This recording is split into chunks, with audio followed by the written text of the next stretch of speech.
And let's take a look at the lane assignments here for the A final. Alexander Spacey from Miami of Ohio. Shara Bosho from Akron in lane 3. Paula Garcia from Akron. Andrea Fisher and Madeline Dyer, both from Akron. So 4 Akron swimmers in this breaststroke final. Laura Wright from Ball State, Katie Pollock from Buffalo, and Julia Strine, the freshman from Ohio University. Who knows? We may get another tie out of this. These girls training together. Paula Garcia won this event back in 2020. Andrea Fisher won it last year. Katie Pollock in this race as well. She won the 100 breaststroke, trying to extend that distance a little bit further. Trying to double down here, moving from the 100 into the 200-yard breaststroke.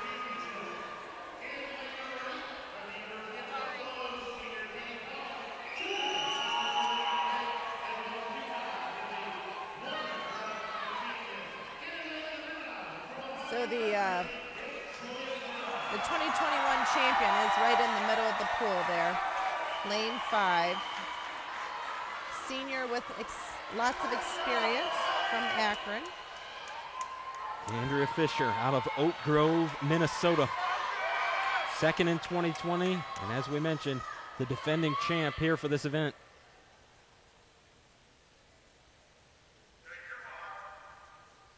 Into the water they go. Watch this pull out. See if you can see what we were talking about. One dolphin kick. There's a pull, and then they break the surface of the water.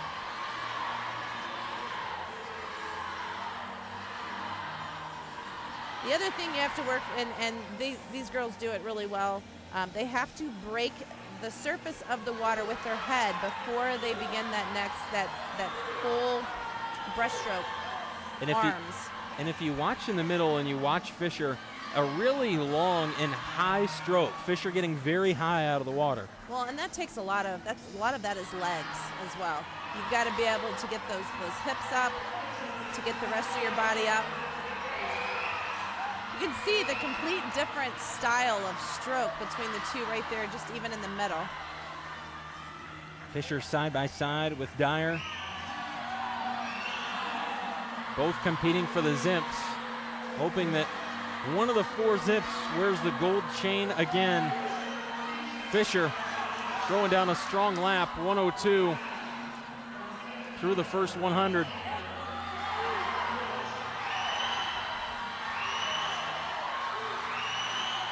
Pulling away from her teammate Dyer a little bit. But Dyer's still right there on the hip. And these underwaters are really important, especially in the breaststroke. They are. The only thing that would be better about this is if we had an underwater camera. Then we could really dissect this whole thing. Our crew giving us all the best looks all week long. You guys have done a great job.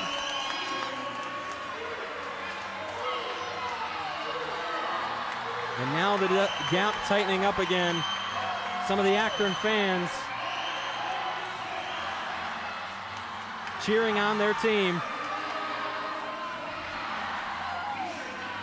And now in lane 4, here comes Paula Garcia. Look at the intensity on their faces. It's just amazing. It's Fisher and Garcia. They'll finish in that order. 1, 2, 3, 4. Yes. Go the Akron Zips. Fisher, Garcia, Dyer, and Bosho. Those parents are so supportive. And there they are in the middle. A great look there. A great moment for those 4 swimmers from the University of Akron. And that right there is a moment they'll never forget. Cameron Stillwell at Indrova. Gets it back from Lauby. And just long. Point Eagles. Eagles have been really good tonight at determining whether the ball is going to stay in play or go out of bounds. Not letting the Falcons get any points that are undeserving. Indrova quickly rights the wrongs. As from one attack to the next, she puts that one back in play.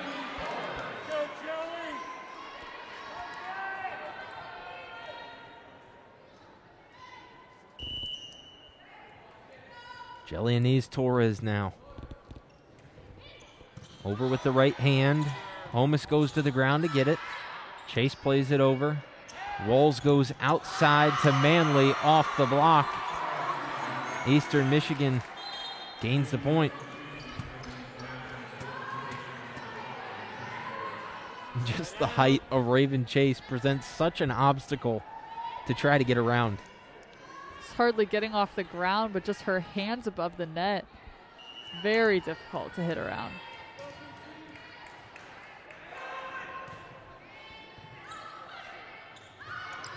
Manley tries it again, and again the block is there, but out of play. Point Bowling Green.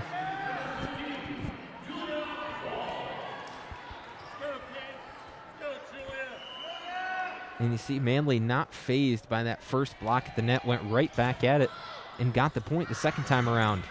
Chase tries to go through the Bowling Green block of Manley and Kidwell, can't do it. Basham on the other side. It goes off in Drova and Kidwell falling for the Eastern point.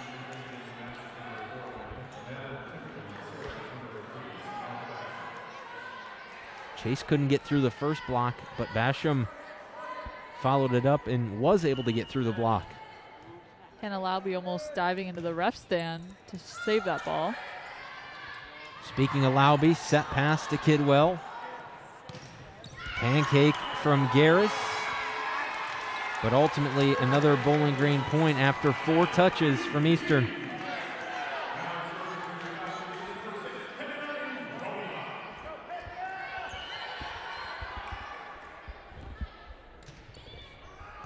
Indrova into the back corner. Free ball played over from Timmerman. Laube to Kidwell. Straight up in the middle of the floor. Set pass for Timmerman. Right through the block. Looked like it caught a piece of Katie Kidwell. Indeed, there you see redirected and still managed to fall in.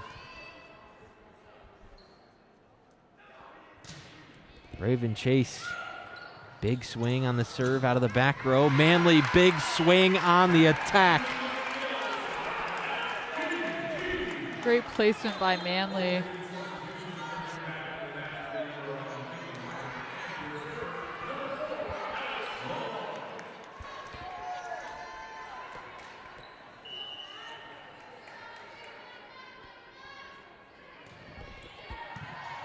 LeBoy over. Garris with the receive.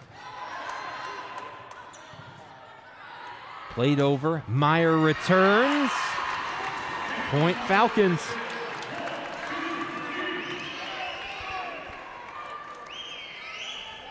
Not just your local supermarket, but a darn good volleyball player as well. The BGSU hockey team will welcome in 5 new players to next season's roster. The Falcons will welcome in Jack Blake, Quinn Emerson, Jaden Grant, Dalton Norris, and Brett Foe to the program. We look forward to seeing them on the ice next year. As for now, the Falcons will gear up this weekend for a doubleheader against Ferris State at Slater Arena. The team is currently undefeated on home ice this season. Next weekend, the team will travel to Columbus to take on the Ohio State Buckeyes. And freshmen led the way for women's basketball. The team fought an aggressive Valparaiso Beacon defense. The Falcons went into halftime leading by 7. After a subpar third quarter, they only held the lead by 1. It was up to Amy Velasco and Morgan Sharps as they worked in the fourth quarter to help the Falcons pull out of a spiral and snap a 3-game losing streak. The day ended with the Falcons defeating the Beacons 69-53. When looking at the bench on game day, you may not realize the person that's been a part of BGSU basketball the longest. Redshirt senior Madison Parker is back for her 5th season in a Falcons uniform, which many people may not have expected.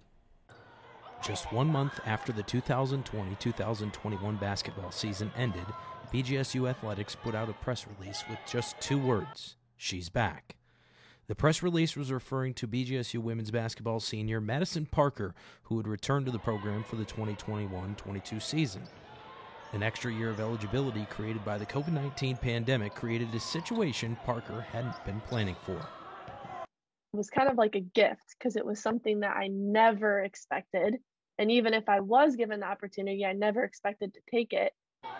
Parker led the nation in three-point shooting percentage in 19 and 20, but was forced to the bench the following season due to the strength of the freshman class. This is part of the reason some thought the senior might call it quits without taking the extra year. Though despite moving to the bench, Parker took it with a unique perspective. It changed my perspective and how people can impact a game. You know, you don't have to start to impact the game. You don't have to lead the nation in anything to impact the game. You can still impact the game in your own unique way. As far as the coaching staff, head coach Robin Freilich talked about the way Parker has impacted the culture of Bowling Green women's basketball. Her accountability has really been foundational in our program changing because she's become a role model. She's the type of kid that other kids look to, and she also holds other people accountable. She holds her peers accountable. While Parker's roles have changed throughout her career at Bowling Green, it is without a doubt that she will be remembered at BGSU long beyond her time in a uniform. Really interesting story about Madison Parker. Got a chance to learn a lot about her. If you want to see Parker and the rest of the Falcons for the remainder of the season, there's still plenty of opportunities as we're still young in the year. Yeah. What's up? What's going on next for them? Next up, they've got Notre Dame College this Sunday at home, and then after that, they're going to go out to Las Vegas for the Holiday Hoops Classic. Really? Vegas? You think they got Jingle Bells on the trophy there? I'm hoping we're going to find out. We'll have to see if they can bring that one home. All right. Into Nikki Cox.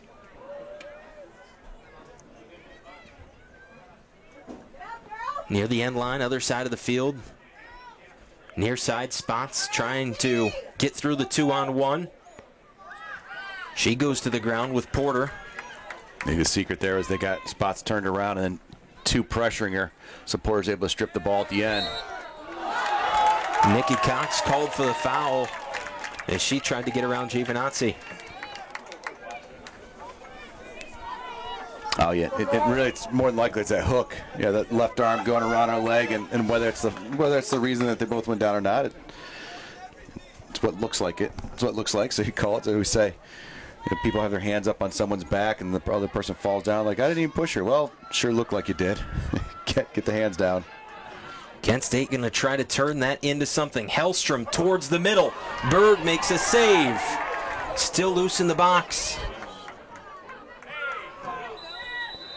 Yeah, I think it's already going out of bounds, so I'll go back to a goal kick. You see, watch, it's going to the right side. Berg parries it right hand, pushes out wide with the palm for a reason, because if she goes a closed fist, a good chance it goes out in front of the goal even more. But credit for Kent State to get it back, trying to get back in front of the goal, but it was a good head start, at least by Berg, trying to push that ball wide of the goal. She didn't want to put that right back into the middle of the six. And a nice job by Hellstrom to try to bring that ball back in front of the net. She saw Shedenhelm there, but Shedenhelm and Berg got tangled up right in front of Berg. They both went to the ground. And then Bowling Green had the defense back in the box. Played out.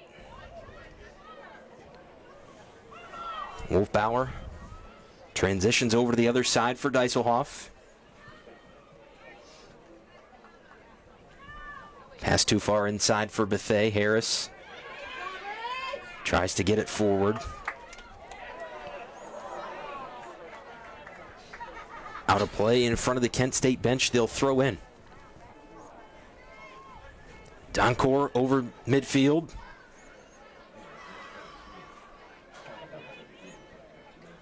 Hellstrom trying to go to work.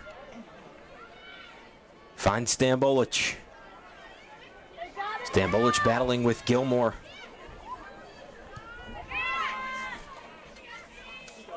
Shea brings it back to Nikki Cox. It's a great turn by Nikki Cox, and just trying to keep it alive there in the end. No call, says the official. More likely, I mean, Kent State the Kent State player has the right to that space. She stepped into it, but it's a good sequence here what Nikki Cox can do. Watch her cut her up right there, cutting behind her, but good shielding. Really good shielding there by Delaney Ronaldo, just stepping in front. She's close enough to play that ball, so she's allowed to shield it without being obstruction. Ronaldo initiated the throw in, now far side. Hellstrom has it back. Into the box. Shot just wide. It got a piece of Muller and Berg. Yeah, that little deflection on the way in was really impressive that Berg was able to deal with.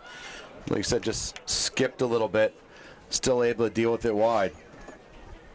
Corner kick coming up for the Golden Flashes. Corner kick, Kent State. Still chasing one, looking for that answering goal. It's going to be right foot in swinging towards the goal more than likely. One Kent State player trying to shield Berg. In from Hellstrom. Backside, still loose in front. Hellstrom gets it back, plays it in. And Berg goes to the ground to hop on it.